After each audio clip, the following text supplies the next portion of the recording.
Assalamualaikum warahmatullahi wabarakatuh. Baik, selamat malam, selamat berjumpa mungkin di tengah cuaca yang sayup-sayup basah, nah, yang tapi semangat kita di sini semua, hadir di sini semua masih sangat antusias karena hari ini kita akan melakukan diskusi untuk sebuah buku kumpulan puisi karya Zikri almarhum yang orangnya masih ada dengan judul buku puisi yaitu WiFi di atas kuburan. Nah, di sini malam ini kita sudah menghadirkan beberapa pembahas-pembahas, tapi sebelum kita masuk ke dalam sebuah diskusi dan launching bukunya nanti, mungkin sedikit perkenalan diri dulu. Saya yang insya Allah yang akan memandu, yang akan ini acara hari ini. Saya Soraya Oktarina. Sebelumnya ketika saya diberitahukan untuk bisa memoderate acara ini, tanpa berpikir panjang itu dikasih kabar itu sekitar hari Minggu siang. Kebetulan saya memang aktivitasnya adalah di Bukit Tinggi, dosen di Bukit Tinggi, akademisi di Bukit Tinggi, tapi juga saya bukan penggiat sastra, hanya penikmat. Nah, tapi untuk hal-hal puisi, ketika saya membaca buku dari Zikri ini, ada sedikit kegelitikan yang ada di hati. Nah, bagaimana kata-katanya yang sangat kalau bisa saya ada agak sangat nakal dan segala macamnya itu, tapi tidak terlepas dari adanya nilai-nilai ketuhanan di dalamnya, di mana itu ada berupa kritik, ada realitas sosial yang sangat menarik untuk kita diskusikan hari ini. Nah, bicara tentang puisi, ketika puisi itu kita bicara tentang puisi adalah bicara tentang suatu yang sunyi, keindividualan, tapi Zikri di dalam puisinya ini mencoba untuk membenturkan keakuan itu dengan realitas sosial yang ada. Itu menurut saya. Karena puisi itu ketika kita bicara, ketika biasanya saya adalah memoderatori sebuah karya ilmiah, skopus dan segala macam, di mana itu sudah mempunyai pragmatisnya sendiri, metodenya sendiri. Nah, ketika kita bicara tentang puisi, di mana tafsiran puisi itu sangat berbeda sesuai dengan pembacanya, pengalamannya, latarnya, imajinasi dari pembacanya. Dan ini menjadi sangat menarik untuk kita diskusikan. Bagaimana interpretasi dari pembaca, dari pembahas kita nanti tentang bagaimana puisi yang sudah dirangkum oleh Zikri ini sebanyak 48 puisi itu dalam satu sebuah buku yang baru saja diterbitkan kalau tidak salah Oktober 2025. Masih sangat hangat, masih sangat seksi untuk kita bahas. Nah, tapi sebelum kita masuk ke diskusi, ini kita akan ada penampilan puisi Membingkai Bangkai yang akan langsung dibawakan oleh Nisha Tri Yolanda. Kepada Nisha, kita berikan aplaus untuk Nisha.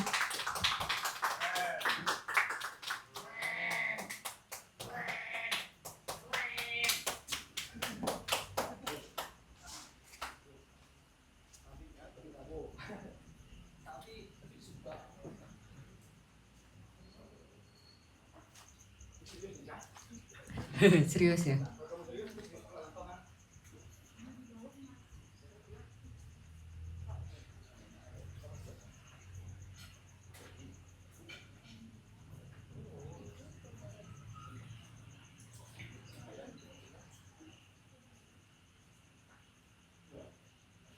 Membingkai bangkai.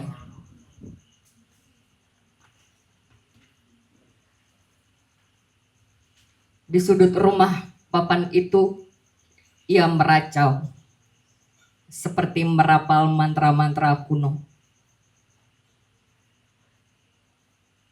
Selain kutuk dan gerutu, apalagi yang hendak ia kupas dari jantungnya. Beberapa hari lalu ia datang menggotong masa silam dalam keranda. Kami mencium abu kematian. Kertas tua dan baju perang yang selalu basah.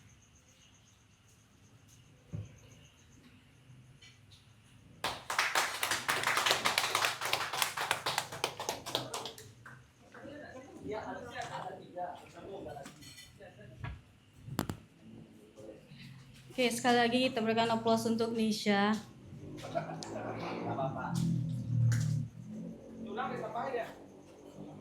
Tenang, masih ada lanjutannya. Ternyata masih ada lanjutannya.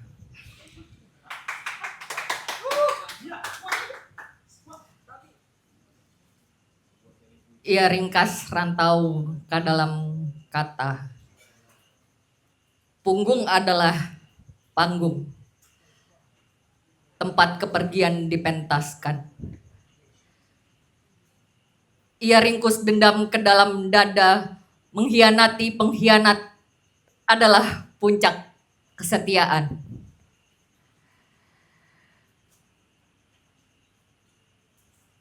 Pada akhirnya ia pergi menuju lembah. Ia ingin menjadi kincir air yang diputar oleh ratap orang-orang kalah.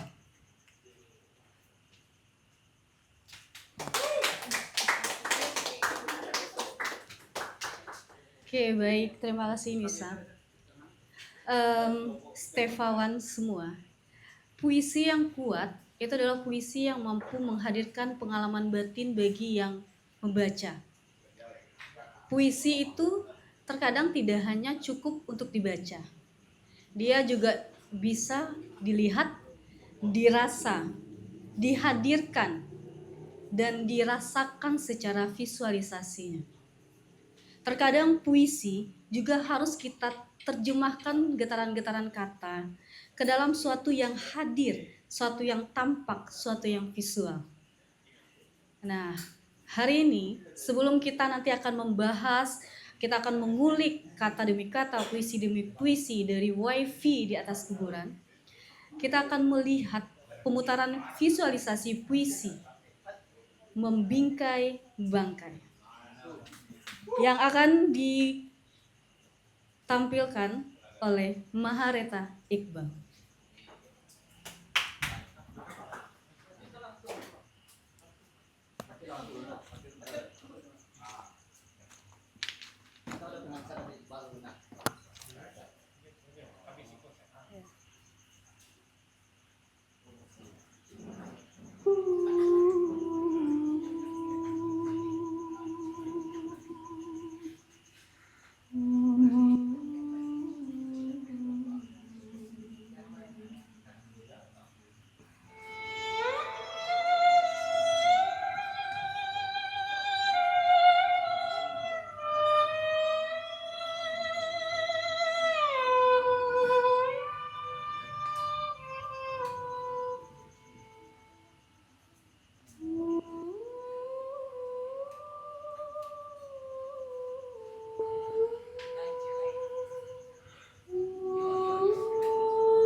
Iqbal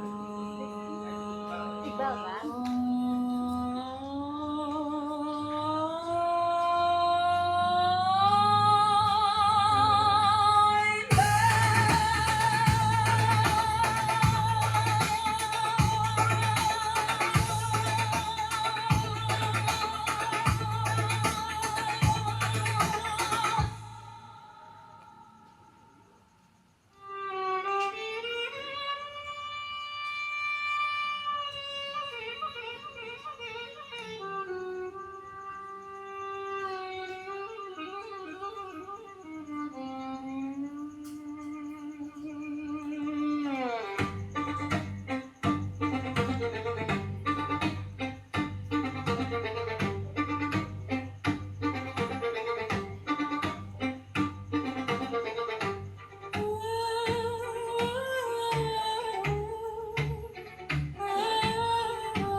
Oke, tadi kita sudah saksikan yang pertama adalah pembacaan dari Nisha. Yang selanjutnya kita lihat bagaimana kata-kata bait puisi tersebut ternyata dia hidup, dia bergerak, dia bernafas dalam suatu visualisasi yang menghadirkan makna puisi membingkai bangkai itu menjadi lebih terasa. Nah, mungkin kita akan minta ke depan sebentar dulu inisiator filmmaker visualisasi membingkai Iqbal untuk bisa ke depan.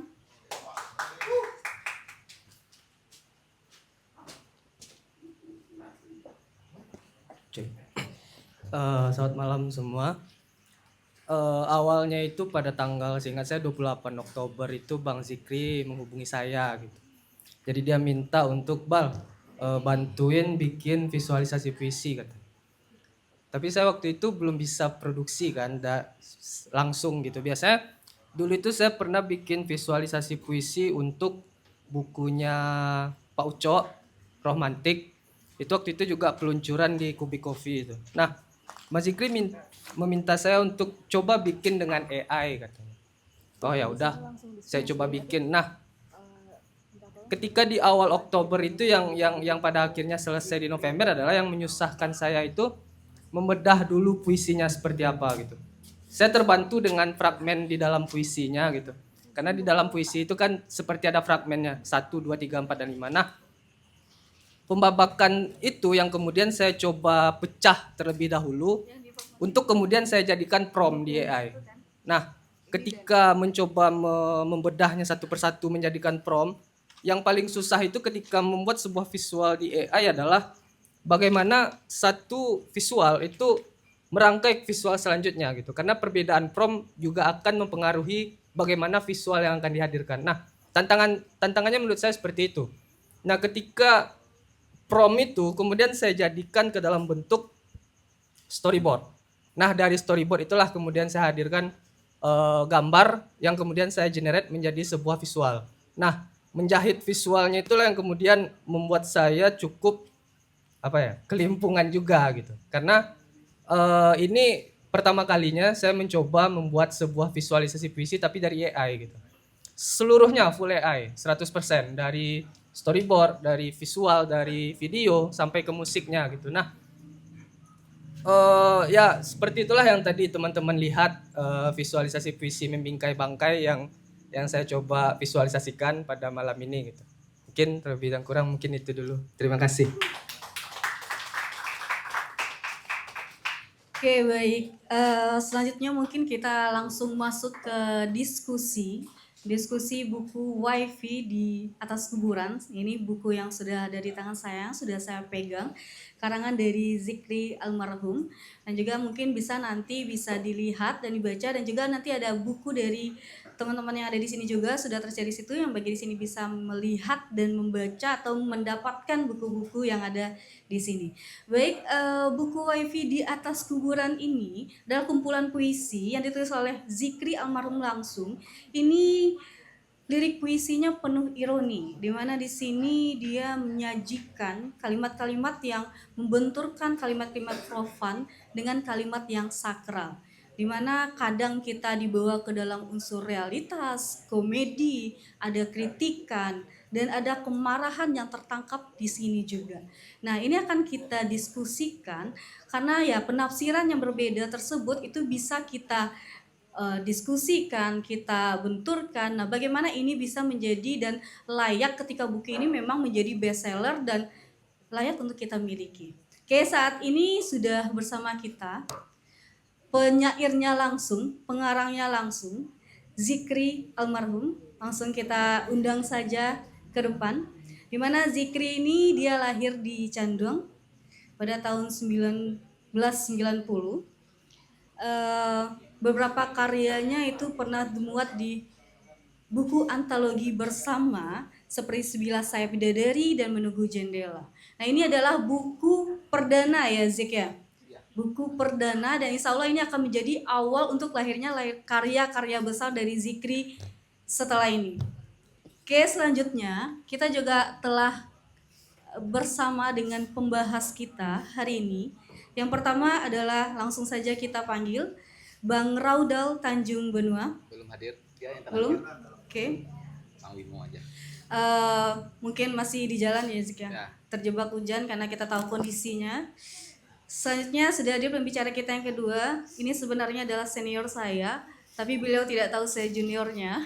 Kita sama-sama adalah dosen di Universitas Islam. Bedanya saya di Bukit Tinggi, beliau adalah di Padang, Imam Bonjol.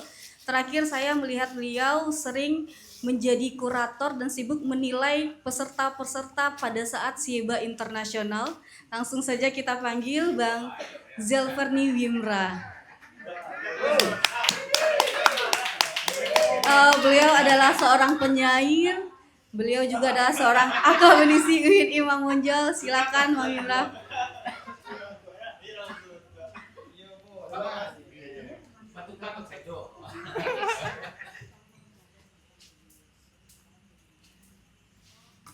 Oke, baik, kita sudah bersama penyair dan pembahas kita, Bang Wimra. Kita langsung saja. Ini sebelumnya Bang Wimra sudah memegang buku ini, tentunya sudah membaca. Sebelum saya ke Zikri, kata pertama atau tanggapan pertama ketika Bang Wimra menyelesaikan membaca buku Wifi di atas kuburan. Ya, saya sebenarnya belum menyelesaikan buku ini. Karena di saat saya sedang asik menikmati buku ini, Zikri menghubungi saya untuk menjadi pembicara di momen ini. Nah, itu mengganggu sekali. Jadi permintaan menjadi pembicara di sini sebenarnya membuyarkan kenikmatan saya membaca keseluruhan dari puisi. Kenapa? Karena nalar kritis kemudian diharuskan untuk menelaahnya. Sementara sebelumnya saya membaca sebagai memang seorang pembaca yang murni, sebagai pembaca puisi yang kepentingannya hanya menikmati gitu. Kebutuhan saya hanya menikmati.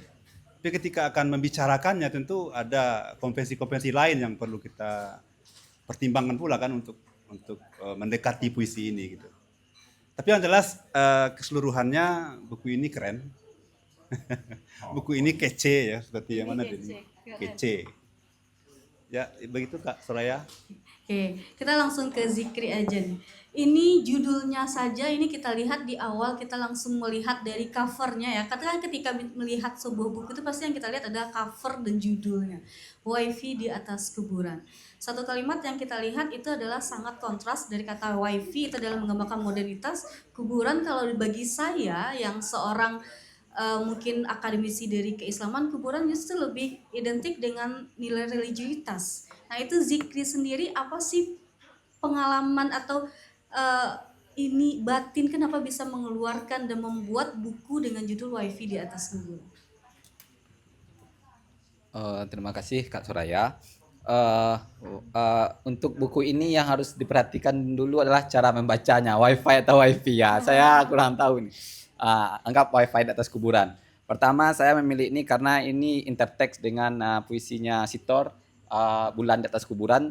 Hanya untuk mengambil gimmick ke sitor-sitorannya saja, tapi isinya tidak sitor. Saya melihat antara kuburan dan wifi ini adalah memang penyatuan antara yang sakral dan yang profan. Ini ada 3 tahap kenapa saya memilih wifi di atas kuburan. Saya dari sekolah saya ada sebagian agama yang tidak boleh orang berziarah misalnya kan. Saya berharap dengan ada wifi ini setidaknya orang berziarah hanya untuk minta password wifi-nya saja seperti itu.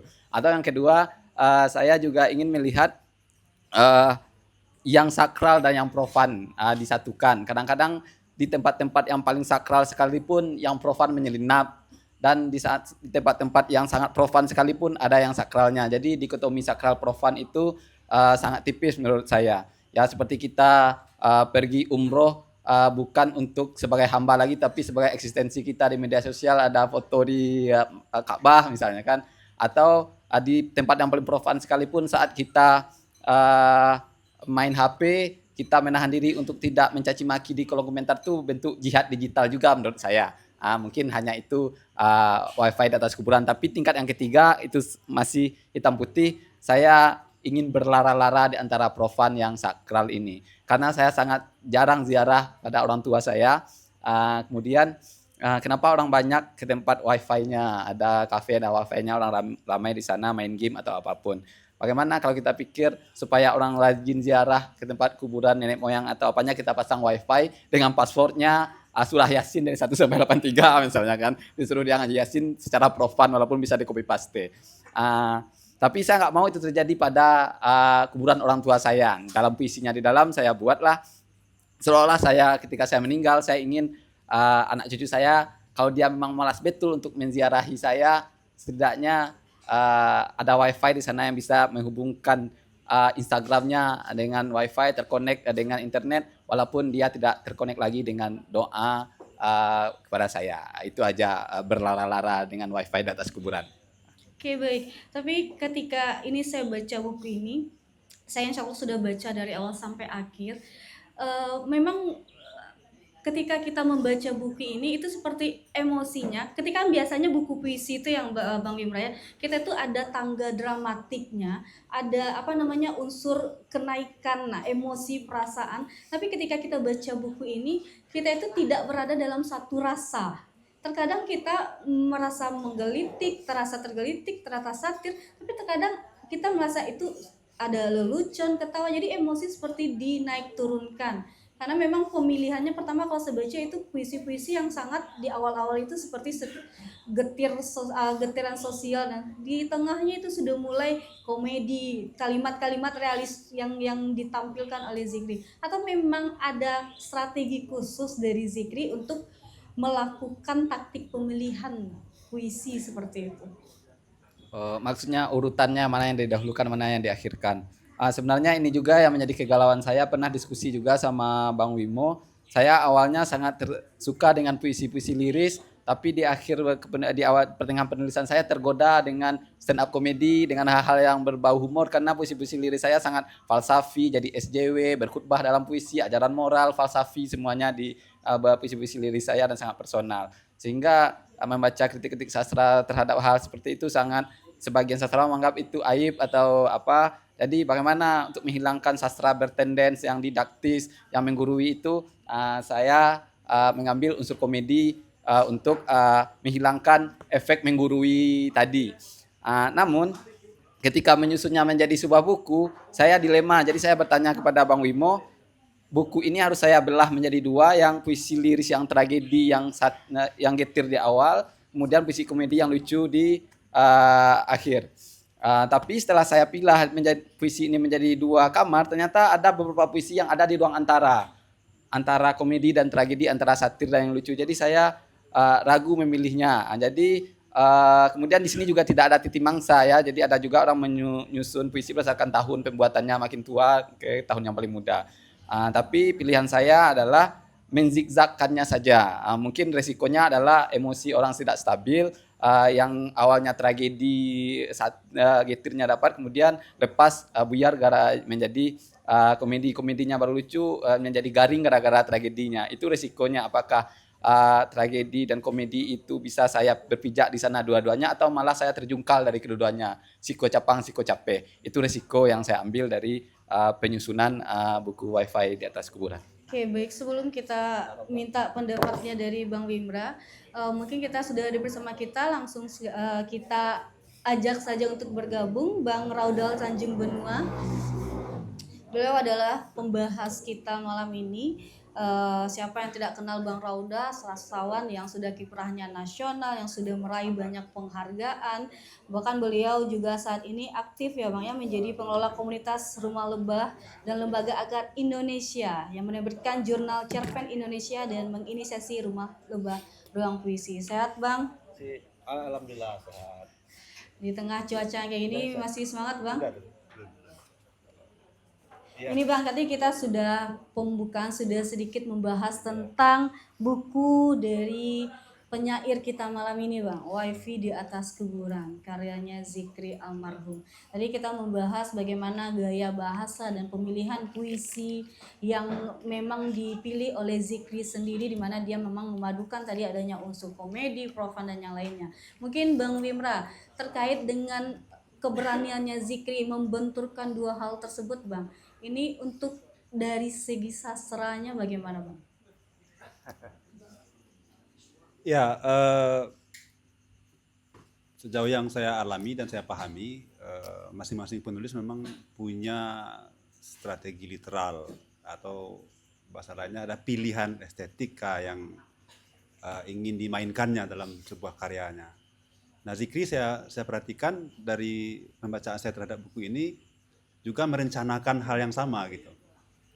Nah, Zikri pengen menunjukkan sebuah pilihan estetik dalam menulis puisi, memainkan interteks misalnya, atau meruntuhkan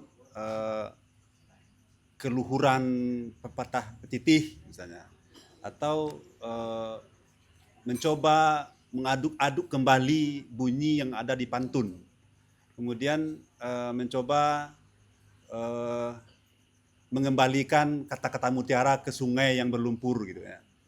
Nah, saya kira ini upaya seorang penulis dalam meramu estetika yang ingin ditawarkannya dalam sebuah karya.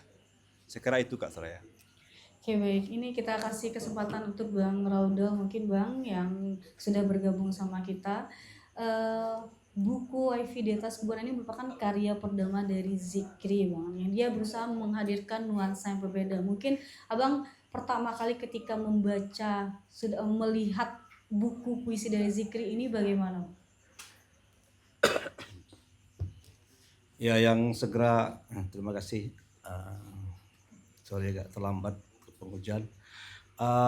Yang segera terlihat adalah satir ya atas puisi-puisi yang dimainkan Zikri. Tapi dia satirnya saya kira cenderung ke jenaka gitu ya. Ada unsur jenakanya lebih ditekankan, tapi kejenakaan itu tidak menghilangkan unsur satir itu sendiri. Satir itu kan kritik ya yang disampaikan melalui cara-cara melereng gitu kan modelnya. Jadi meskipun dia dibungkus dengan dengan jenaka, lelucon gitu, tapi itu saya kira tidak kehilangan untuk sejumlah puisi-puisinya dalam contoh konteks seperti itu. Tapi sejumlah puisi-puisi yang lain juga ada yang kadang terlalu banyak leluconnya, sehingga unsur satirnya menurut saya juga ada yang terkubur itu. Nah, itu nanti mungkin bisa dibicarakan lebih lanjut. Tapi jelas pertama-tama memang Zikri terlihat dia seperti memilih terlebih dahulu jenis yang kerangka medan pergulatan dia, model apa, formatnya bagaimana, tema-temanya bagaimana itu. Sementara penyair yang lain kebanyakan kan merumuskan kecenderungan estetiknya itu sambil jalan. Sementara Zikri dari puisi ini dan sejumlah puisi lepas sebelum dibukukan ini kan lebih sudah kelihatan itunya itu. Pilihan dia memang di wilayah itu gitu. Ada risikonya memang kalau yang sambil jalan itu merumuskan proses kreatifnya, kemudian menemukan bentuknya, dia mungkin semakin ke ujung kan semakin kukuh mungkin dengan pilihan-pilihan itu, karena dia udah dari awal sudah membentuk itu. Sementara kalau yang lebih dulu memilih bentuk, ada juga kelemahannya, ada juga kelebihannya. Kelebihannya dia memang sudah punya satu cetak biru lah untuk jenis-jenis puisi yang akan dimunculkan. Tapi kelemahannya nanti pertama dia akan terlalu memaksakan diri bermain di wilayah itu, sehingga kecenderungan untuk lebih mengembangkan ke spektrum yang lain bisa berkurang, atau juga godaan-godaan di dalam proses itu kemudian itu ditempuh juga gitu. Akhirnya juga misalnya dia Zikri memilih model-model satir, jenaka atau humor itu. Kan di dalam puisi Indonesia itu bukan sesuatu yang kosong ya. Sebelumnya kan sudah ada puisi Beling yang lebih cair atau lebih main-main apanya. Ada puisi-puisi Hamid Jabar yang memang sangat satir. Kemudian Yosif Salmanua dengan humor, kritik sosialnya gitu. Yudhistira Ainem Masardi yang sekira lebih kuat, dan kemudian terakhir Jokpin ya yang bermain di wilayah garapan itu. Nah, Zikri saya lihat dalam beberapa puisi awalnya itu originalitasnya dia muncul itu. Tapi dia beberapa puisi misalnya belakang itu mulai tergoda dengan Jokpin dia, tergoda dengan gaya apa yang lain itu. Itu pasti ada segala risiko itu. Baik, menjawab pernyataan dari Bang Raudal tadi, Zik, mungkin ketika Zikri membuat kerangka-kerangka atau membuat pemetaan tafsir-tafsir apa yang pingin Zikri suarakan dengan ini, sebenarnya apa sih yang pingin Zikri utarakan sebenarnya dari kumpulan puisi-puisi yang kemudian dibukukan ini? Apa yang mau Zikri angkat dan agar semua orang tuh bisa melihat dari kumpulan buku puisi ini? Terima kasih Kak Soraya, juga dengan Dauraudal, menyambung dari Dauraudal tadi, memang ketergodaan saya terhadap humor itu sangat tinggi ya, sangat tinggi, seperti Bang Rory dalam cerpennya juga sangat tergoda. Awalnya saya memang suka puisi-puisi liris yang sangat personal, tapi di akhir-akhir saya takut puisi saya sangat didaktis, sangat SJW, sangat menggurui. Unsur komedi itu saya anggap jalan pintas untuk melunakkan hal yang bersifat menggurui dan didaktis dan sastra bertendensi itu. Apakah karena saya tergoda dengan komedi terlalu cepat, atau karena saya takut dianggap sangat didaktis dalam menulis, mungkin itu membuat saya berlari ke hal komedi. Tapi saya tidak bisa melepas begitu saja kelirisan. Saya tidak bisa melepas kelirisan begitu saja. Jadi saya ingin sebenarnya merangkul dua-duanya, seperti mobil hybrid yang bisa mobil gigi dan mobil matic, anggaplah seperti itu. Dengan risiko adalah seperti Dauraudal katakan tadi, terlalu banyak godaan jenaka, satirnya jadi terkubur. Tapi kalau terlalu banyak satir atau lirisnya, nanti saya dianggap filsuf, berpuisi dan berkhutbah dalam puisi. Mungkin jam terbang saya untuk mengakali hal tersebut belum banyak, sehingga pelariannya adalah komedi. Mungkin dari Dauraudal ada nanti tip-tipnya bagaimana membuat komedi hening atau yang lain. Dan terkait pertanyaan Kak Soraya, apa yang sebenarnya ingin saya sampaikan dalam kumpulan puisi ini? puisi ini sebenarnya tidak tematik. Puisi ini adalah puisi saya yang berceceran di Facebook. Puisi lama yang waktu penanggalannya titik mangsa pun juga tidak saya buat karena saya tidak arsip Paris yang bagus. Kemudian saya mengedit puisi asal tahun di mana aja. Kemudian saya tidak berangkat dengan tema-tema tertentu. Ada kejadian tertentu saya akan menulis puisi. Ada kejadian tertentu saya menulis puisi. Tidak. Saya tidak membuat puisi dari retak tulang kesakitan saya seperti Bang Patris bilang puisi itu harus hadir dari retak tulang yang penyairnya sendiri.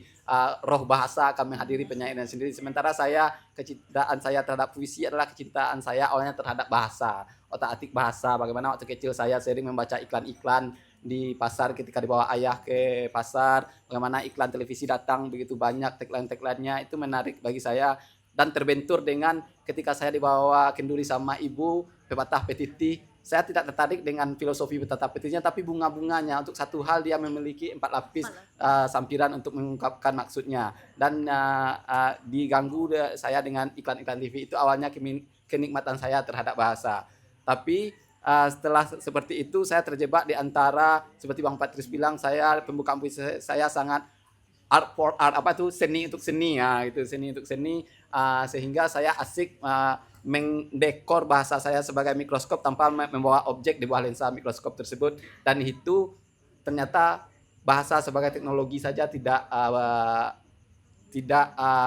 bisa merangkul realitas. Jadi baru di akhir-akhir ini saya mencoba melihat realitas dan bagaimana menjahitkannya tanpa menjadi khutbah kebudayaan yang kering. Dan untung Stefa memberi saya tempat untuk berkhutbah sehingga saya jernih untuk menulis puisi. Sebenarnya itu anugerah dari khutbah kebudayaan, saya bisa memilah antara menggurui dan berpuisi secara jernih. Oke, berarti Itu yang sebelumnya kita tepuk tangan dulu buat Stefa yang sudah memberikan ruang untuk para penyair-penyair kita dalam menampilkan apa yang ada di gagasannya. Nah, untuk Bang Wimra sendiri nih Bang, dari pernyataan dari Zikri tadi Bang, dari puisi-puisi ini kebanyakan saya lihat ini Zikri banyak memadukan unsur-unsur kalimat-kalimat realis ya di dalam itu, dimana dia mencoba menghadirkan tadi bagaimana dia jangan seperti berkhutbah di dalam puisi dan yang lainnya. Nah, Bang Wimra sendiri melihat bagaimana langkah dari Zikri dalam penyusunan dan pemilihan dari kata-kata.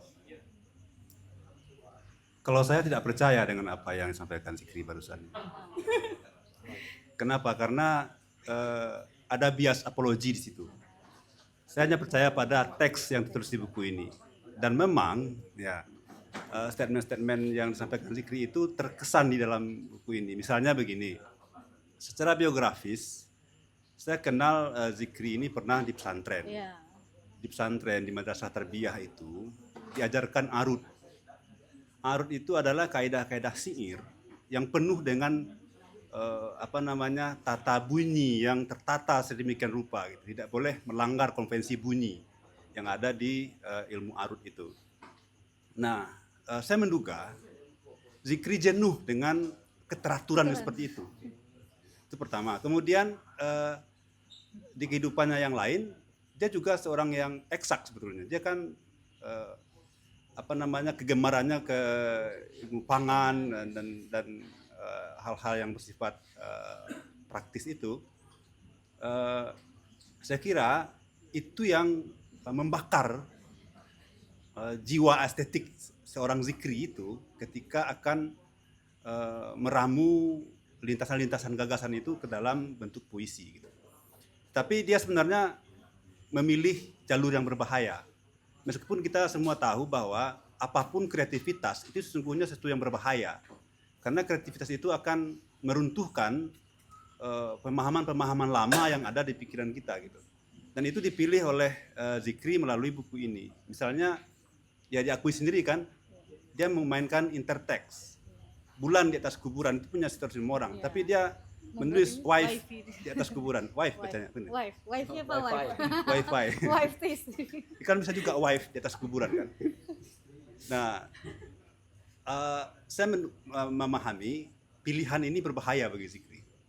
Kenapa? Karena ini kalau kita bawakan dunia sitasi ya, Zikri harusnya mensitasi dan memberikan penjelasan bahwa ada beberapa teks yang dimainkannya saya tandai ada beberapa yang ada teks Khairil, Iya. ada teks Joko Sapardi, kemudian ada juga beberapa puisi-puisi lain yang muncul di dalam itu. Ini memang bisa kita terima sebagai sebuah kreativitas, tetapi jalur ini berbahaya gitu. Karena bisa jadi nanti dipelesetkan kerja-kerja seperti ini kepada plagiasi gitu. Nah, ini jalur berbahaya dalam satu hal.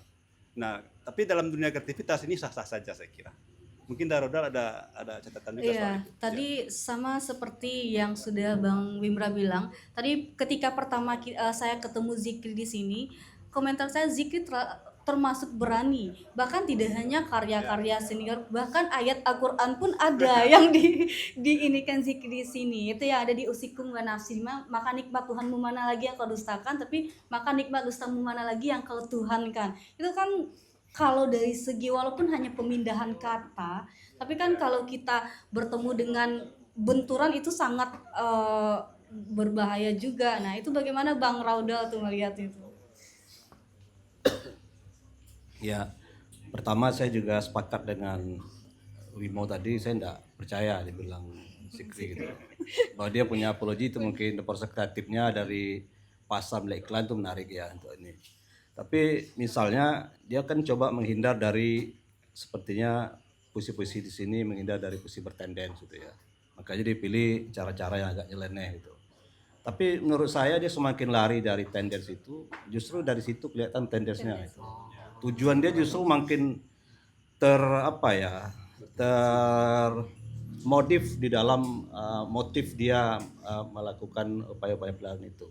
Jadi kalau dibilang dia tidak berkhotbah, sebenarnya pada akhirnya dia juga pada intinya dia berkhotbah, cuma mungkin dengan cara ya khotbah modern sekarang lah kan, ustadz-ustadz di YouTube kan dia sebenarnya lebih banyak bercerita dengan cara-cara lelucon, hal jenaka itu khotbahnya, tapi tetap ada banyak itu. Zikri justru menurut saya bermain sana. Oleh karena itu kalau bicara bahaya, menurut saya bukan di persoalan plagiasinya gitu ya, seperti itu. Tapi berbahaya bagi anggapan terhadap teks Zikri sendiri, bahwa karya-karya yang dia ambil dari teks lain kemudian diplesetkan itu justru menjadi kitsch gitu loh. Jadi permainan dan kadang dalam tingkat tertentu main-main, bukan bermain-main. Saya kira kalau bermain-main itu masih ini ya. Saya ada konsep kawan-kawan seni rupa, kelompok seni rupa bermain di Surabaya. Ya konsepnya bermain-main, bukan main-main. Nah, kalau Zikri misalnya mengambil beberapa teks-teks lain untuk coba dimainkan, diparodikan, atau sekarang pestis gitu ya, dimainkan itu kalau dia tidak hati-hati, itu teks itu justru menjadi kitsch dan menjadi tidak memperkaya teks pendahulunya atau teks yang diambil, tapi justru ini gitu. Nah, contohnya salah satu yang paling telanjang menurut saya yang puisi Aku itu, Khairil Anwar itu, kalau dibaca selintas, mungkin bagi yang tidak terlalu paham, itu berhasil ya, dia bermain tepat penggunaan katanya, efisiensi katanya, cocok sekali dengan apa itu. Tapi kalau kita itu dianggap tuh mau dianggap apa, mau diparodikan, itu juga enggak. Karena dia tidak, parodi itu kan harus ada upaya rekonstruksi dalam itu ya. Itu kan enggak, dia cuma mengambil, menempel-nempel itu loh, kayak itu. Dibilang pestis juga enggak. Karena kalau pestis ini kan dari segi tema salah satu syaratnya ya. Dia harus punya tema yang berbeda, yang membuat teks yang semula hadir dengan tema dan persepsi lain muncul dalam bentuk yang lain. Modelnya begitu. Tapi kalau dia muncul dalam bentuk yang bahkan bayang-bayang teks aslinya tetap ini dengan tema, kan itu tema semacam ini juga tuh kan, aku, keterasingan, upaya dia, vitalitas dia berusaha untuk bertahan, kan sama-sama temanya. Nah, kalau Zikri misalnya bermain di wilayah tematiknya untuk mengolah itu, itu baru dia mungkin gitu. Nah, itu yang kadang-kadang menurut saya Zikri ini. Dan beberapa hal kadang-kadang ini karena keasikan bermain-main dia itu, jadi yang seharusnya dia sudah berhenti di tingkat klimaks satirnya udah sampai, itu masih ada lagi sambungnya ternyata gitu. Ada sambungannya, misalnya dalam puisi apa yang sholat asar, apa yang berbuka saat asar itu saya kira pada awalnya kan ada ini, tapi tangga dramatik itu terlalu dibikin ya, hanya seperti apa dengan konflik sekecil itu, pada akhirnya ibunya mengutuk dia menjadi batu gitu. Nah, sementara di dalam cerita tradisi kita, misalnya kalau itu kan sumber ininya misalnya Malin Kundang rujukannya misalnya. Itu sampai ke ibunya sampai mengeluarkan kutukan itu kan panjang pergulatannya. Ada dia memohon dulu, akuilah ibuku saja. Ya berarti lebih ekstrim yang tradisional dibanding yang ini jadinya gitu. Jadi unsur-unsur bermain-main itu menjadi ini sangat terasa itu. Tapi dalam sejumlah puisi-puisi dia, misalnya kayak tadi disebut itu yang judulnya artinya itu ya nasihat untuk kalian dan untuk saya sendiri gitu ya misalnya itu menurut saya kuat menurut saya. Meskipun dia memainkan ini ya, tapi itu kan berlapis jadi teksnya itu ya. Halaman berapa itu ya? Puisi pendek itu tapi 23. ini maka nikmat dustamu yang mana lagi yang kau tuhankan. Ini kan berlapis. Kalau dalam ayat aslinya kan maka nikmat mana lagi yang kamu dustakan. Ini nikmat dustamu dengan cuma menambah itu kemudian dituhankan gitu. Jadi tidak hanya sekedar sekedar mendustakan tapi menjadi memberhalakan gitu. Jadi lapisan apanya justru sangat kuat itu. Nah, kalau yang model-model gitu saya masih masuk ya apanya aja. Oke, baik. Sebelum kita minta lagi tanggapan Zikri, ini sepertinya abang-abang di sini Stefan di sini ada yang mau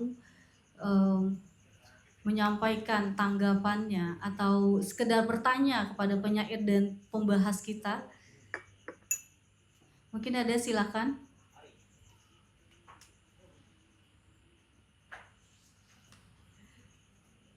Silakan, ada Bang Ali mungkin? Ada yang mau disampaikan, Bang? Boleh ke depan aja, Bang.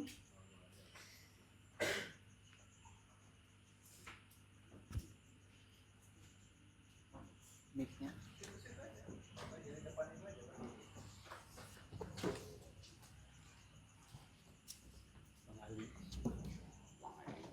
Ada lagi. Ini kan lari dari kamera, Bang. Sini, Bang. Apa ya? Oh gitu.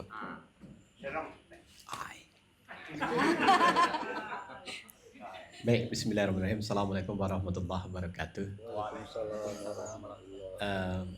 Sertakan boleh pura-pura jadi narasumber sebentar. Karena saya ini di penerbitan, beberapa catatan saya lebih ke ini sih, lebih ke kesalahan di dalam atau typo ya. Saya menemukan beberapa typo kata huruf ya. Dan itu sangat mengganggu sebagai pembaca. Itu satu. Yang kedua,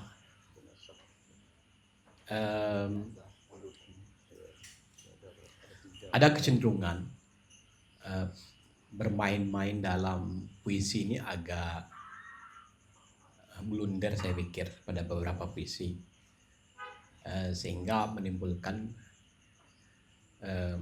apakah itu makna yang ingin disampaikan malah terdistorsi oleh penggunaan bahasa. Itu saya temukan di beberapa puisi. Terus tadi saya juga baca dari belakang ke depan dan belum seluruh puisi saya baca. Ya betul. Bagi pembaca sastra, pembaca puisi atau penulis puisi atau penyair atau cerpenis membaca puisi Zikri almarhum dengan mengutip beberapa beberapa kutipan puisi tanpa menyantumkan itu dari puisi siapa, mungkin masih bisa dimaklumi. Tapi ketika ini dilemparkan kepada publik yang mereka menikmati pembacaan, mereka bakal menganggap itu sebagai sebuah plagiasi, walaupun niatnya nggak ada. kasus ini terjadi pada beberapa kali ini ya di media sosial itu ada yang sempat heboh penyair atau cerpenis terutama di puisi ya, karena di puisi sangat riskan. Satu kalimat itu sangat riskan ketika dikutip tanpa mencantumkan ini dari puisi siapa, diplesetkan gitu. Yang kedua, pemplesetan puisi ini kan lebih seperti cara untuk bermain-main atau untuk menyatir-nyatirkan. Tapi saya pikir ketika cara itu memang harus dilakukan, mungkin dibalik itu kedalaman dari cara itu. Misalnya kalimat pertama itu adalah puisinya si ini ya, si Khairil, kemudian baris keduanya itu kan diplesetkan. Ini tingkatan kekuatan dari penggunaan lirik itu sendiri. Saya pikir begitu. Tapi sekali lagi selamat dulu dong untuk Zikri almarhum. Istri saya tadi bilang ini orangnya udah wafat ya katanya kan. Oh enggak, itu dari depan kan. Kok Zikri almarhum, tapi luar biasa. Itu saya pikir Zik 3 poin itu yang jadi catatan saya. Kalau secara puisi secara keseluruhan saya belum membaca dengan pembacaan ini ya, dengan pembacaan satu puisi dibaca berlama-lama dan coret-coret itu saya belum lakukan, jadi saya belum bisa mendalam di sisi itunya. Terima kasih. Baik, terima kasih tepuk aplaus untuk Bang Ali. Mungkin nanti kita jawab, kita ini dulu. Oke, masih ada abang-abang yang lain? Siapa? Mas Koko. Mas Koko ada? Pak Mas Koko. Bang Koko.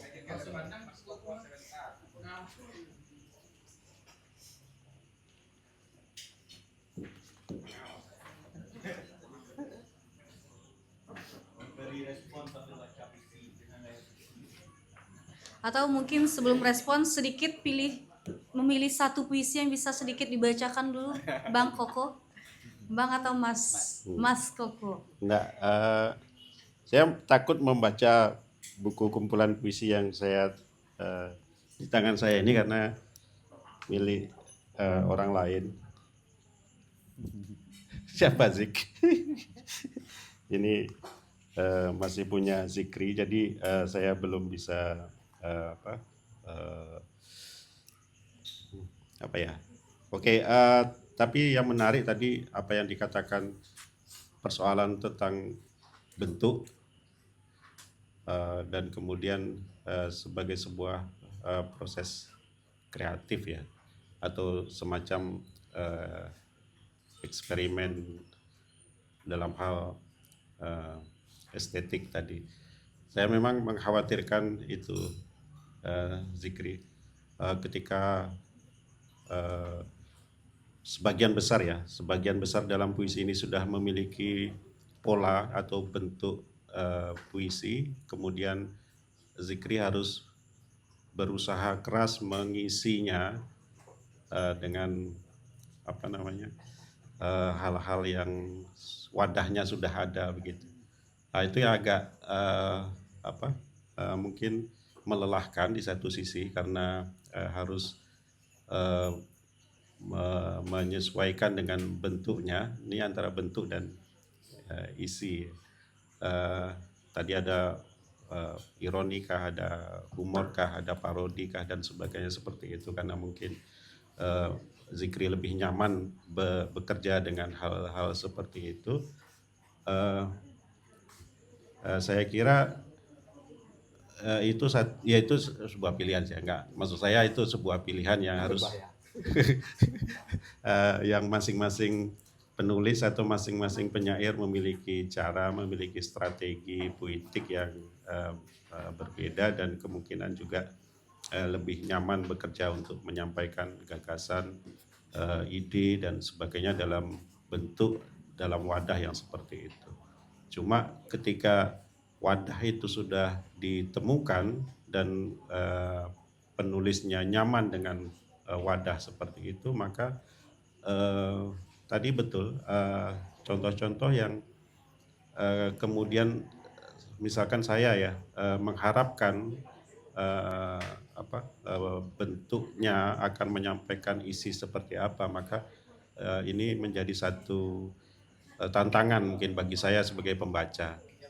Kalau Zikri sebagai penyairnya tentu berbeda. Misalkan sajak-sajak beling yang disebutkan Bung Raudal tadi, memang menjadi horizon saya untuk membaca puisi-puisi yang mungkin serupa atau parodi-parodi dari puisi-puisi atau dari teks-teks lain yang ingin penyair gunakan untuk mendukung gagasan-gagasan yang ingin disampaikan itu. Tapi tentu saja karena teksnya mungkin sudah dikenal juga begitu. Ini yang menjadi tantangan begitu.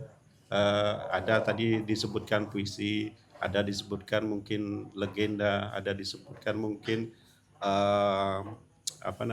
istilah-istilah dan sebagainya, atau sebuah platform jaringan atau sistem tertentu yang digunakan, maka tentu bagaimana penyairnya memampatkan gagasan dan memasukkannya dalam wadah, saya kira menjadi satu tantangan yang harus disambut ya, harus diolah begitu dalam puisi-puisi seperti ini. Nah ini saya itu membaca puisi-puisi sebagian besar ya puisi, karena saya belum menikmatinya satu persatu. Itu ketika membaca puisi-puisi itu kemudian referensi saya kemudian menjadi terganggu gitu, karena saya mengenal sumbernya, misalnya, atau mengenal diksinya, mengenal sistem yang ada di dalam itu, dan kemudian tentu saya mengharapkan hal yang lain begitu, atau mengharapkan hal yang sama tapi tidak saya temukan dalam pengolahan yang diolah di dalam buku ini. Tapi bagaimanapun sekali lagi ini saya kira pilihan strategi politik yang dilakukan oleh Zikri, beruntung sudah mendapatkan satu pilihan itu gitu. Ya saya nggak bisa ngapa-ngapain kan karena cuma hanya berharap, harapan hanya harapan yang saya punya, Zikri. Jadi iya. Jadi udah mewah ya. Iya. Jadi saya kira tentu saja puisi ini menjadi satu referensi bagi saya. Untuk saya sekarang ini sedang menghadapi 3 buku puisi sekaligus. Maik satu, kemudian Zikri, dan kemudian ada teman tadi yang baru mengirimkan buku puisinya, Hendri Sulistyo.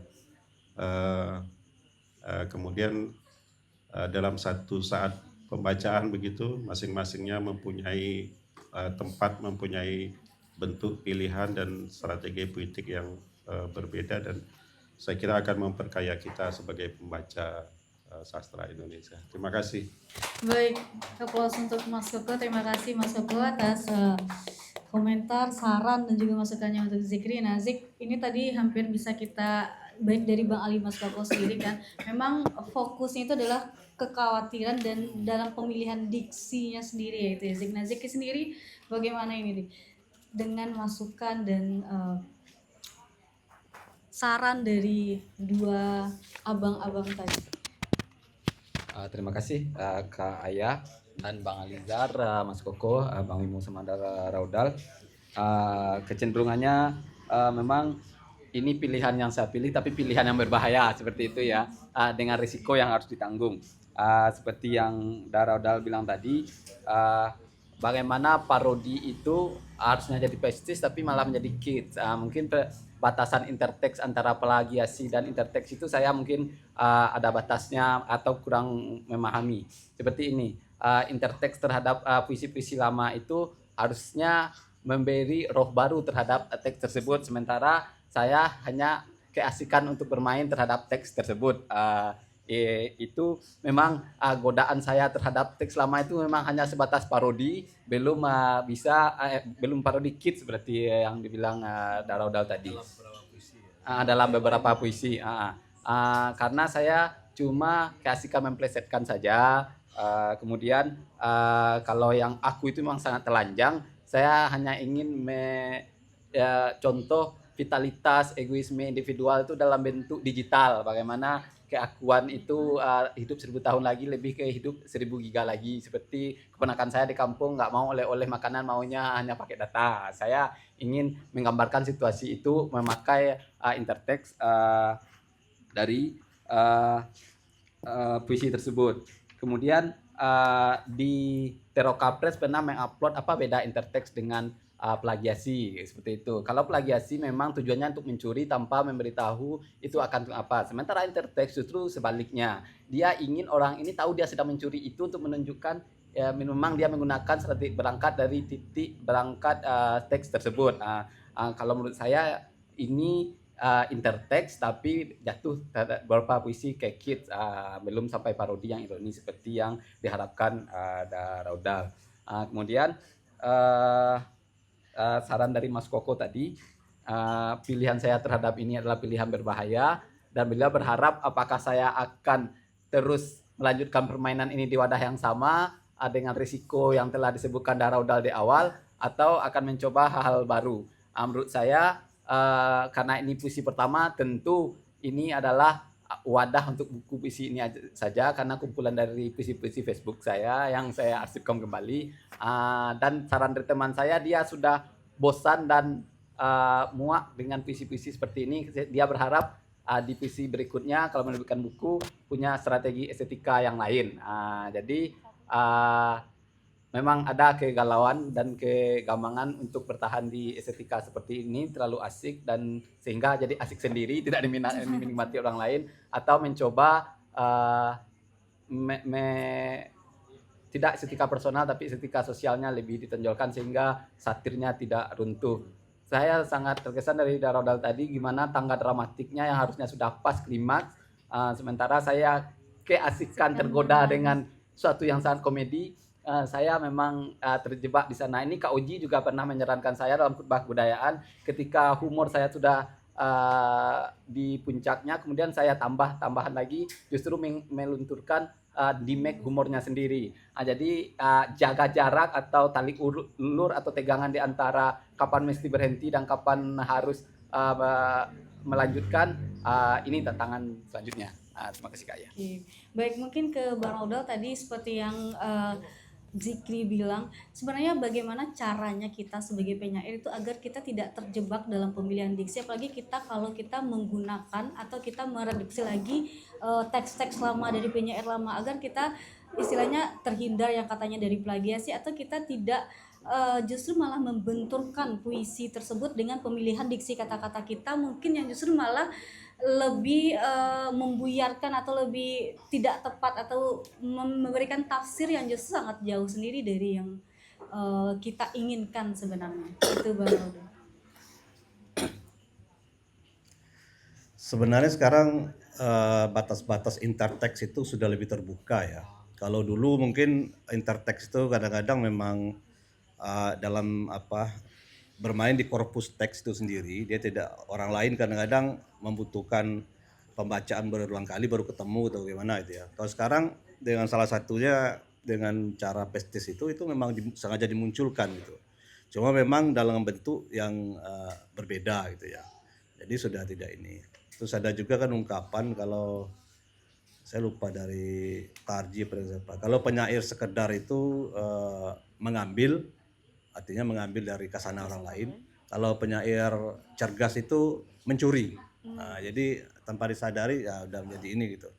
Nah, Zikri, meskipun saya tadi bicarakan sejumlah puisi dia yang mungkin contoh-contohnya cenderung ini ya, dia bermain di tataran guyon yang dosisnya mungkin berlebihan. Kemudian ini itu untuk beberapa puisi ya, menurut saya itu tidak berlaku untuk semua puisi gitu. Dalam sejumlah puisi dia ketika satirnya bertemu dengan dengan nuansa keheningan, itu menurut saya kuat. Jadi dia tanpa harus bersikap bergaya melakukan satu aksi-aksi yang berlebih itu sudah muncul. Misalnya kayak apa yang judulnya virtual apa? Faltus ya. Itu ada 3 bagian ya. Ketiga-tiganya menurut saya sama kadar ininya. Keheningannya, unsur-unsur referensialnya sangat kuat. Itu kan ngambil dari Roma ya modelnya ya. Kayaknya ya. Itu ya. Itu apapun lah, tapi saya melihat itu ada satu unsur-unsur keheningan yang muncul di situ sehingga dapat itu. Atau seperti yang puisi yang matam apa tadi? Masih saja itu pengharapannya kan intensitasnya sangat sangat kuat ya dalam biar kita ada contoh-contohnya lah.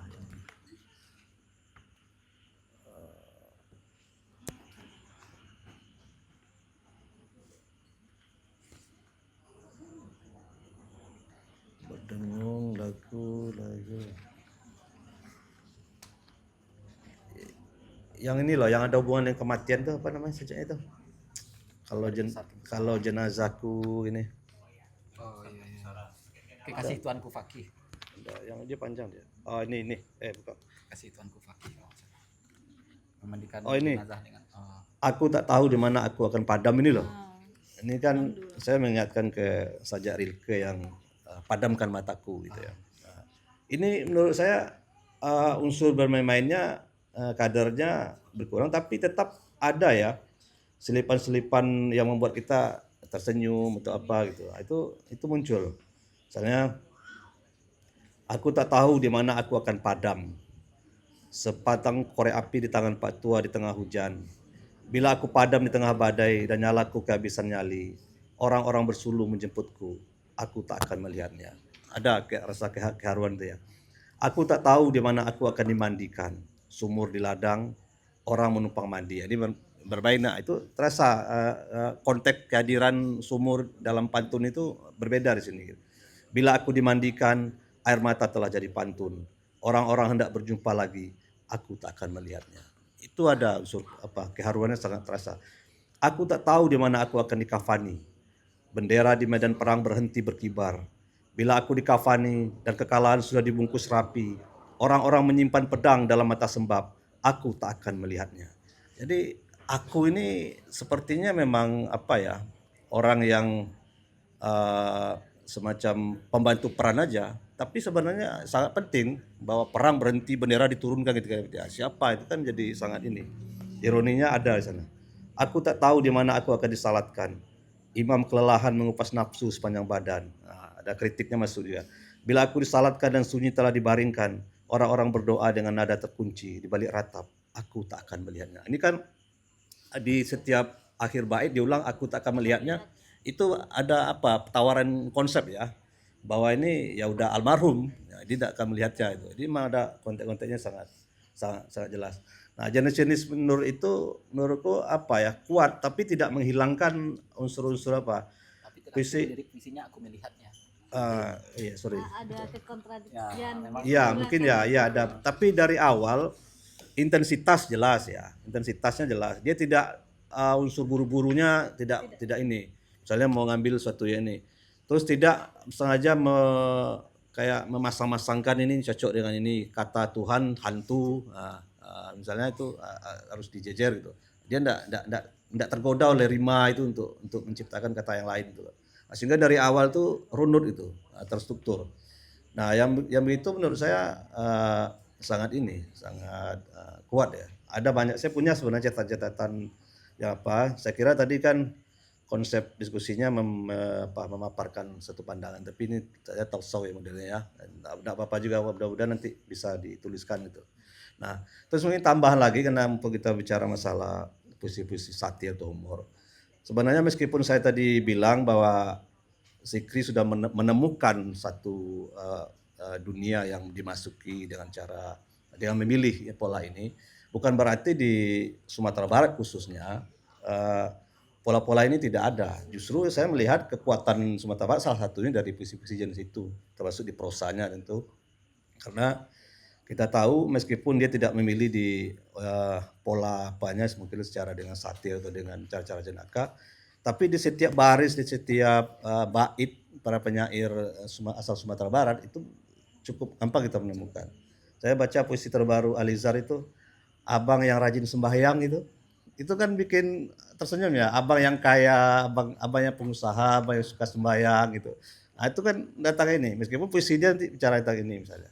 Dan yang lebih ini lagi menurut saya ini perbandingan yang mungkin menarik dibandingkan nanti, sebenarnya tarik membandingkan dengan puisi Maulidan Rahman Sregar ini, Tuhan tidak tidur atas doa hambanya yang begadang ini. Ini kita menarik membandingkan, meski tentu bukan sebagai sastra bandingan ya, karena ini masih sesama ini bahasa Indonesia gitu ya. Ini pertama saya melihat kedua-duanya sama Ustadz ya. Terus yang sama-sama ulang-alik komuter ya, satu Padang Mentawai, satu Padang Kasang gitu. Nah, terus yang kalau di sini si Sikri punya Siti, di sini punya Hesti. Jadi ada unsur-unsur itunya. Terus permainan bahasa sama-sama Gandrung memparodikan Sapardi dalam ungkapan itu ya. Nah, cuma tetap ada bedanya, beda sementara ini tapi kan belum saya ini ya. Zikri ini lebih banyak parodi-parodi itu muncul di antara kalimat, baris gitu, atau bait gitu. Nah, jadi dia menyela di antara itu. Sementara si Rahman, si Maulidan itu keseluruhan puisinya itu yang sudah menjadi ini gitu. Nah, jadi udah keseluruhan puisi kita baca baru kita tahu apanya gitu. Sama kalau dalam konteks yang lain puisi Subagio Sastrowardoyo lah. Orang kan sulit mencari ini metafornya kok enggak ada puisi Subagio karena kok sepertinya percakapan sehari-hari saja gitu. Nah, kalau ini melihat metafor Subagio dari keseluruhan puisinya itu metafornya misalnya tentang orang mengenang masa mudanya di gerbang candi, kemudian setelah tua duduk di situ. Jadi keseluruhan itu menjadi metafor. Enggak bisa kalau cari misalnya satu ungkapan, ini metafornya apa enggak gitu. Nah, si Maulidan saya lihat di situ keseluruhannya itu. Nah, kalau cara lihat bermain bahasa sama, terus juga dalam puisi-puisi yang jenis-jenis yang memiliki ketenangan itu muncul rasa-rasa keharuan, rasa reflektif itu sama-sama kuat saya kira. Terus juga dia bermain di wilayah IT gitu ya, urban gitu modelnya. Nah, cuma kalau si Rahman, Maulidan lebih banyak ke wilayah-wilayah yang budaya-budaya populer gitu. Misalnya koplo, dangdut gitu. Sementara Zikri saya lihat sebenarnya bermain di tataran transisi sebenarnya. Zikri ini meskipun disebut memainkan wilayah-wilayah IT yang identik dengan modernitas itu, sebenarnya unsur-unsur tradisional tidak hilang gitu. Unsur-unsur tradisionalnya misal dari aspek-aspek Keminangkabawan itu terasa dari pantun-pantun yang dimasukkan. Terus juga dari latar sosiologis dia sebagai anak Siak itu sebenarnya ada. Dan menurut saya puisi-puisi dan berlatar anak Siak kemudian disampaikan bukan dalam perspektif perspektif orang dalam, tapi orang luar atau orang yang di luar yang sudah keluar dari sistem itu, dari pesantren atau dari ini, itu cukup kuat itu. Bahkan renungan-renungan religiusitasnya dalam arti luas itu lebih merangkum ya unsur-unsur satir dalam kritik sosial yang dimainkan. Nah, jadi Zikri ini meskipun dia bermain di wilayah simulakra, benda-benda pencitraan atau unsur-unsur kekinian lah gitu yang dianggap modern itu, unsur tradisionalnya masih sangat kuat. Nah, dalam beberapa puisi menurut saya justru kemunculan unsur-unsur itu dan eksplorasi terhadap itu justru berhasil menurut saya gitu. Soalnya dalam puisi pembuka gitu ya, puisi pembuka itu menurut saya kuat dari segi ini. Atau tentang seorang yang pulang dari rantau gitu. Meskipun ada unsur jokpinnya tapi saya kira sangat ada banyak yang termasuk yang teks-teksnya mungkin Wimo lah yang khusus karena istilah-istilahnya agak istilah pondok itu loh. Nah, itu ada berapa ini ya mungkin unsur tarbiyah itu mungkin itu memang model-model puisi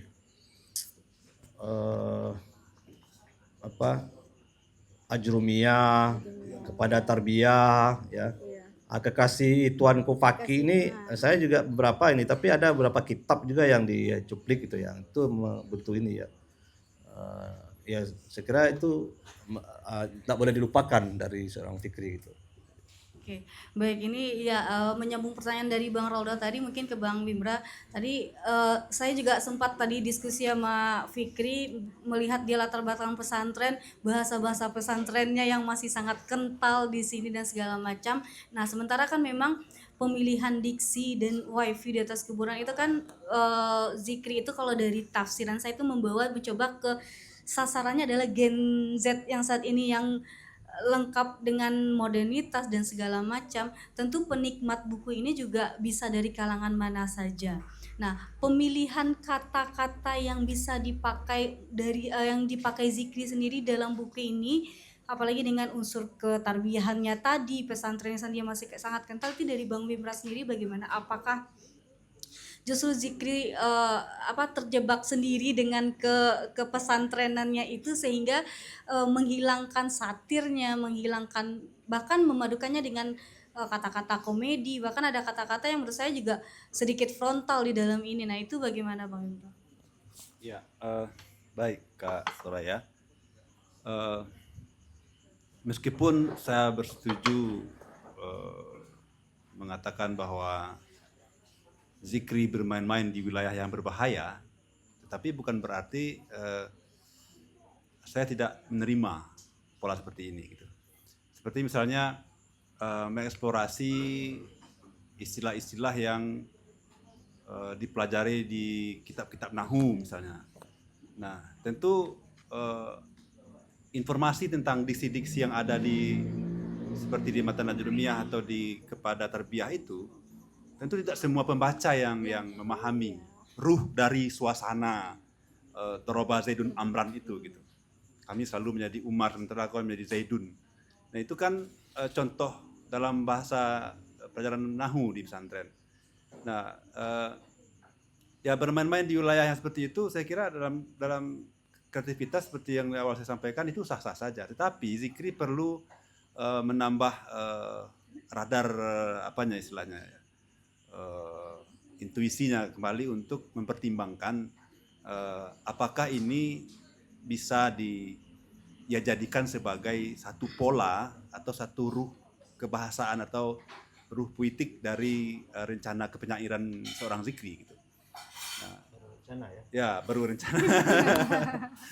Nah, saya justru menandai satu puisi yang menurut saya itu sudah katakanlah bias-bias yang tadi kita bicarakan sudah tidak kelihatan lagi gitu. Itu ada di Seonggok Kata 4 babak. Nah, saya kira itu adalah sebuah olahan puitik yang disadari atau tidak oleh pengarangnya itu sudah menunjukkan satu ciri yang khas dari seorang Zikri. Nah, ketimbang dia kemudian ya kalau sebagai sebuah pertunjukan, mumpung ini adalah buku pertama, ya teknik muncul tentu saja ya bolehlah nakal-nakal ya.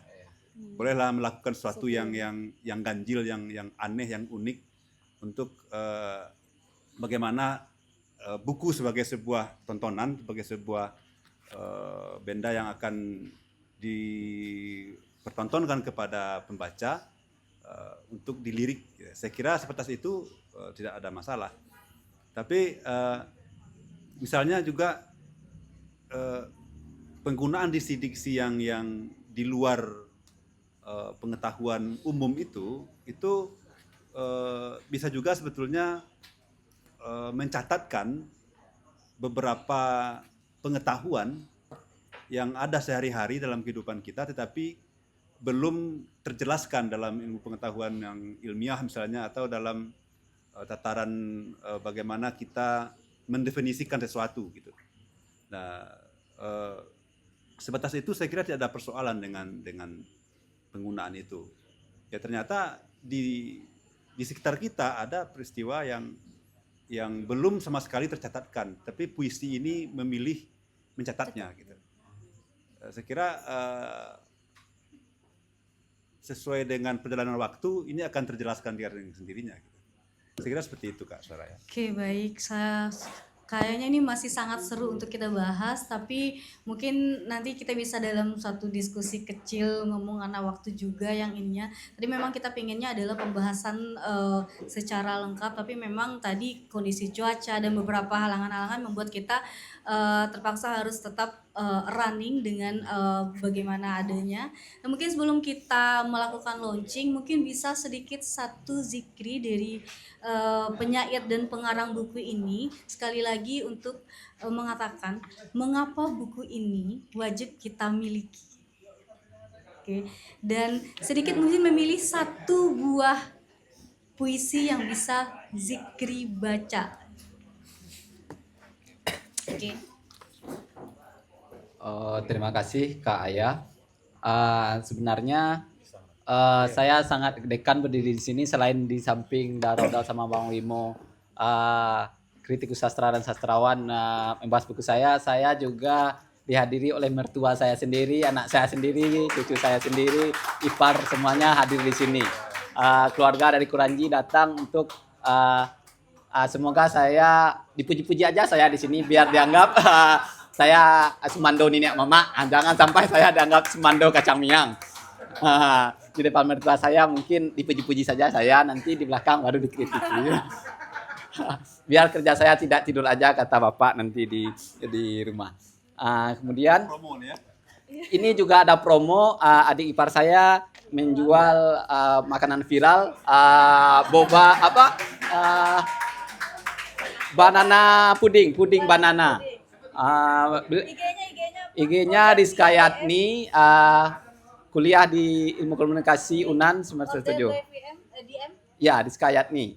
Jadi tujuan acara ini sebenarnya bukan diskusi puisi, tapi promo kue adik saya sendiri. Tepuk tangan buat Rizka Yatni. Ini adalah kedok jual banana puding dalam bentuk diskusi puisi. Tepuk tangan buat diskusi puisi dan banana puding. Silakan diorder di Stefa. Nanti setiap hari akan ada di Stefa. Itu satu. Yang kedua, saya disuruh untuk kenapa kita harus membeli buku ini. Ya, ini ibarat endorse dan bagaimana gimmick-gimmicknya. Ini makanan saya. Saya sudah siapkan 4 halaman untuk jemaah harus membeli buku ini. Saya siapkan dan harus direkam ini. Clipper harus paparazzi harus merekam ini nih. Dan saya akan membacakan sebuah puisi nanti. Serba-serbi buku Wi-Fi di atas kuburan. Dari cetak kedua sebelum masa pre-order berakhir, sampai buku ludes sebelum launching. Menulis buku puisi seperti menjatuhkan kelopak mawar di Grand Canyon dan menunggu suara gemanya, ucap si Archie. Penyair serius tapi dipaksa hidup sebagai kecoa. Merupakan karakter rekaan dari Don Marquis 1878-1937 yang terkenal dengan humor sarkasnya tentang puisi. Tapi amat disayangkan, Don Marquis tidak hidup lebih lama untuk bisa PO buku puisi Wi-Fi di atas kuburan, terbitan JBS beberapa bulan yang lalu. Gemanya justru riuh seperti kucing berkelahi di atas loteng. Notif pemesanan berdenting-denting seperti bunyi token listrik di akhir bulan. Bagaimana tidak? Buku puisi karya Zikri almarhum ini memasuki cetak kedua bahkan sebelum masa pre-order berakhir. Wow, tepuk tangan. Buku Wi-Fi di atas kuburan habis tandas alias ludes bahkan sebelum peluncuran buku. Beberapa hari lalu saya dilanda kecemasan akut. Festival akhir tahun Stefa bakal berakhir sementara buku saya belum launching. Setelah dapat jadwal dan pembicaranya sudah dapat, justru bukunya hendak di launching tersebut yang tidak ada. Stok buku Wi-Fi Stefa dan stok saya pribadi pun kosong sama sekali. Itu lucunya itu. Lalu apanya yang mau di launching kan? Mau launching buku atau launching batu? Belum lagi sebagian pembicara buku ini belum membacanya. Terpaksa saya pinjamkan lagi buku-buku yang sudah dibeli kawan untuk dipinjamkan ke pembicara. PDF-nya ada, tapi saya mengkhawatirkan kesehatan mata Darodal. Nah, buku yang dari tangan Darodal sekarang adalah buku dari istri saya. Dan Bang Wimo bahkan mencuri buku dari anaknya sendiri, Anaka, untuk membahas buku saya. Dan pembicara bayangan, Mas Koko, saya pinjamkan buku dari adik ipar saya yang menjual puding banana tadi. Kecemasan saya jadi the next level. Jangan-jangan gara-gara peluncuran buku ini saya malah jadi Sumando kacang miang di rumah mertua saya karena mengambil buku-buku ipar saya untuk dikasih ke pembicara. Oh iya, Mas Koko sebenarnya jadi pembicara ketiga hari ini. Tapi diurungkan karena setelah dipikir ulang, setelah saya sogok dengan 1 kilo limau pasa balimbiang agar Mas Koko merasa terbebani. Dengan teror moral taimpi lidah ini, saya berharap beliau berhutang membawa buku wifi di atas kuburan ke FIB Unan untuk dibahas. Tapi untung penerbit mengirim stok tambahan buku ke Padang pada waktu yang tepat. Walau buku itu tidak bakal laku-laku amat, setidaknya untuk properti foto adalah. Buku ini laku keras bukan karena sihir puitikanya, tapi oleh gimmick-gimmick belaka. Banyak teman-teman saya beli buku ini hanya untuk mendapatkan tanda tangan dan kutipan autentik khas Zikri almarhum di halaman persembahan yang konon kabarnya lebih puitik dari buku puisi itu sendiri. Dari tsunami fakta tersebut, hal paling berharga dari penerbitan buku ini adalah saya termotivasi tahun depan untuk menerbitkan buku kumpulan gimmick daripada kumpulan puisi. Buku antologi gimmick itu akan saya beri judul Kiat Sukses Menjual Buku Puisi Modal Gimmick Doang. From Zero to Pajero. Lalu buku itu akan saya bagikan ke penyair-penyair partikelir yang lehernya terjepit antara idealis dan industrialis. Bang Maulidan sepertinya jadi orang nomor 1 yang akan membeli buku tersebut. Selain fakta wow itu, ada juga fun fakta yang harus Hanai tolan yang rugi kalau dilewatkan. Buku puisi wifi di atas kuburan inilah yang membuat Deddy Arsya berhenti menulis puisi. Beliau canggung dan minder dibuatnya. Gara-gara buku ini, Deddy Arsya menggulung tikar ke penyairannya dan memilih menjadi petani cabai rawit di lereng Gunung Singgalang sana. Buku puisi wifi di atas kuburan ini jugalah yang membuat Esa Tegar Putra menggigil dihantui Padang. Wajar saja kritikus Fatris terhadap buku puisi hantu Padang sama sekali tidak ada hantunya. Ya iyalah sebab hantunya masih di atas kuburan minta password wifi. Tidak hanya ulang alik Padang Jakarta, ini buku saya adalah ulang alik kalimpasiangan tragedi dan komedi. Bukan hanya bersalin baju, berganti kulit, bertukar rupa, profan dan sakral, ini lebih ke jungkit jumpalitan jukir balik antara birahi seorang nabi sembari biduan stand up komedi. Nah doa iya doa. Buku puisi di atas kuburan ini jugalah yang membuat Heru Joni Putra menyadari batas ilmu pengetahuan. Awalnya judul buku puisi Heru adalah Suatu Hari di Batas Suci. Tapi setelah membaca salah satu puisi di manuskrip puisi saya, puisinya disamak, dirombak, ditobatkan oleh salah satu puisi yang berjudul Hal-hal yang aku pikirkan ketika menggosok gigi pada suatu pagi. Berikutnya, buku puisi wifi di atas kuburan pernah disangka orang sebagai novel horor. Pengakuan dari petugas JNE Kota Tangah ketika mengantarkan buku ini.